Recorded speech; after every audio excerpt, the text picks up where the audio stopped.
I,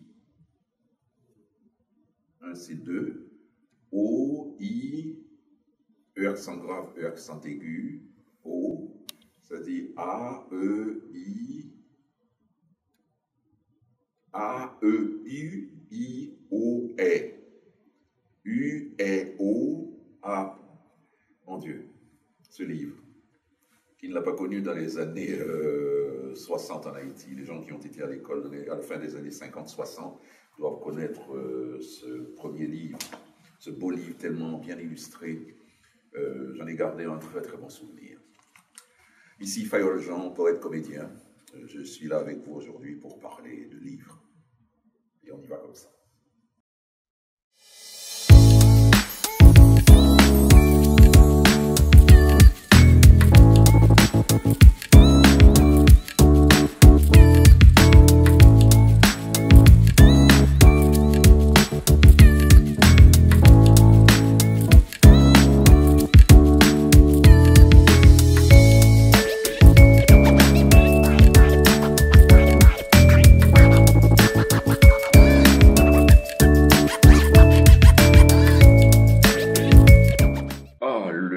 Pour moi est un acte de parole, parce que vous savez,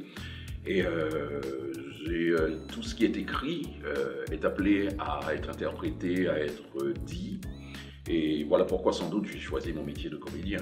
Et j'ai grandi comme ça, avec plusieurs lectures de livres. Dans mon jeune âge, j'ai commencé par le livre que je vous ai présenté, mon premier livre. Et puis par la suite, il y a eu évidemment les Bob Moran, les bandes dessinées Bob Moran, Tintin, pour arriver jusqu'à la lecture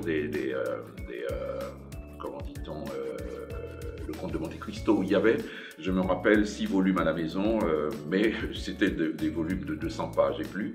Je n'ai fait que feuilleter intelligemment le premier volume. Qu'est-ce que j'appelle lecture intelligente? C'est à la lecture du livre, je prends tel ou tel paragraphe, je me dis je vais le réécrire. J'ai commencé à faire ça déjà très jeune. Et ce texte, une fois écrit, je le mets de côté, puis je continue ma lecture.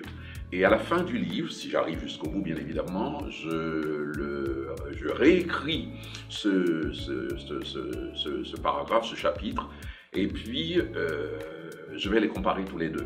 Et je vous assure que ça va vous donner déjà, ça me donnait déjà une bonne impression d'une évolution d'écriture. Donc le premier écrit, le deuxième écrit à la fin du livre était tout à fait différent.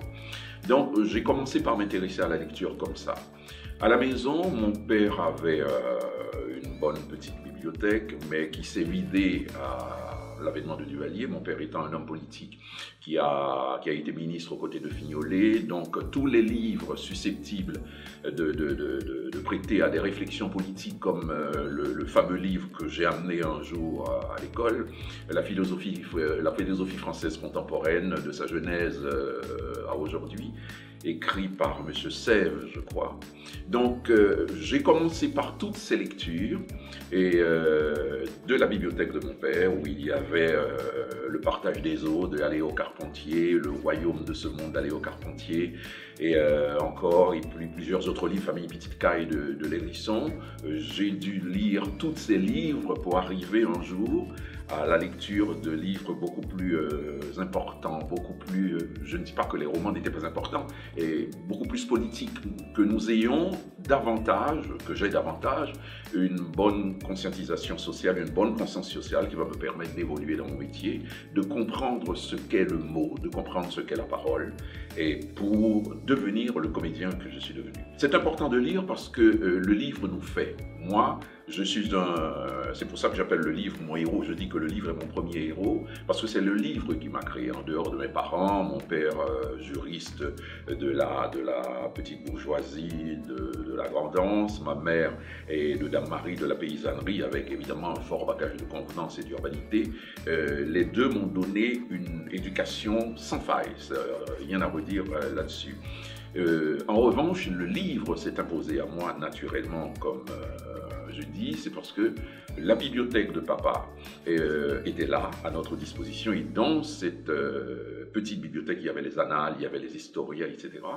Et j'ai senti à un certain moment que la meilleure façon d'exister, c'était par le livre. Si j'en ai fait mon héros, c'est pour ça. J'ai compris aussi que tous les héros d'un roman ou d'un livre de réflexion étaient toujours à la croisée des chemins, que ce soit dans un acte d'amour, que ce soit dans un acte épique, comme on l'a vu dans les Monte Cristo justement, et on revient toujours à l'homme, face à ses défis, face à ses besoins, face à lui-même. Donc voilà pourquoi j'ai fait un choix de livre, un choix de lecture à un certain moment, et jusqu'au choix de mon métier de devenir acteur. Voilà. L'un des premiers livres que j'ai lus à la maison, qui s'appelle Paroles de Jacques Prévert, ça venait de sortir, je pense que c'est à la fin des années 40. Paroles de Jacques Prévert, je peux vous lire un extrait que j'aime, et de ce livre qui a pour titre Paroles. Et justement, je me plais à dire souvent que je suis dans de parole, parce que l'homme de parole que je suis, c'est celui qui est sur scène à longueur de journée pour interpréter la parole des autres, pour interpréter les écrits des autres, et qui fait acte de parole à chaque fois qu'il vient sur scène et qui le fait ici aujourd'hui.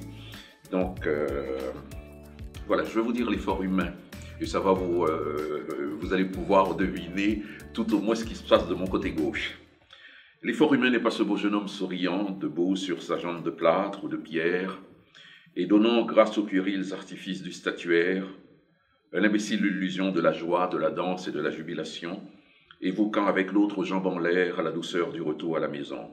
Non, l'effort humain ne porte pas un petit enfant sur l'épaule droite, un autre sur l'épaule gauche, et un troisième sur la tête, avec ses outils en bandoulière et la jeune femme heureuse accrochée à son bras. L'effort humain porte un bandage hernière et la cicatrice des combats livrés par la classe ouvrière contre un monde absurde et sans loi. L'effort humain n'a pas de vraie maison. Il sent l'odeur de son travail et il est touché au poumon. Son salaire est maigre, ses enfants aussi. Il travaille comme un nègre et le nègre travaille comme lui. L'effort humain n'a pas de savoir-vivre. Le corps humain n'a pas l'âge de raison. L'effort humain a l'âge des casernes, l'âge des bagnes et des prisons, l'âge des églises et des usines, etc., etc. C'est un très long texte. Je me permets de vous laisser cet extrait. C'est un texte que j'ai aimé, que j'ai interprété, et je vais me permettre de l'interpréter d'une façon différente ici, sans les lunettes. L'effort humain n'est pas ce beau jeune homme souriant, debout sur sa jambe de plâtre ou de pierre, et donnant grâce aux puérils artifices du statuaire l'imbécile illusion de la joie, de la danse et de la jubilation, évoquant avec l'autre jambe en l'air la douceur du retour à la maison. Non, l'effort humain ne porte pas un petit enfant sur l'épaule droite, un autre sur l'épaule gauche et un troisième sur la tête, et ses outils en bandoulière, et la jeune femme heureuse accrochée à son bras. L'effort humain porte un bandage hernière et la cicatrice des combats livrés par la classe ouvrière contre un monde absurde et sans loi. Et lui qui a planté partout toutes les vignes et accordé tous les violons, il se nourrit de mauvais rêves et il se saoule avec le mauvais vin de la résignation, etc., etc. J'écris un montage de Prévert avec des textes de Ionesco en 1977 à Port-au-Prince, donc ce sont des textes qui reviennent toujours dans mes pensées. Et j'existe par le livre et par la parole, et je ne saurais faire autrement. Merci.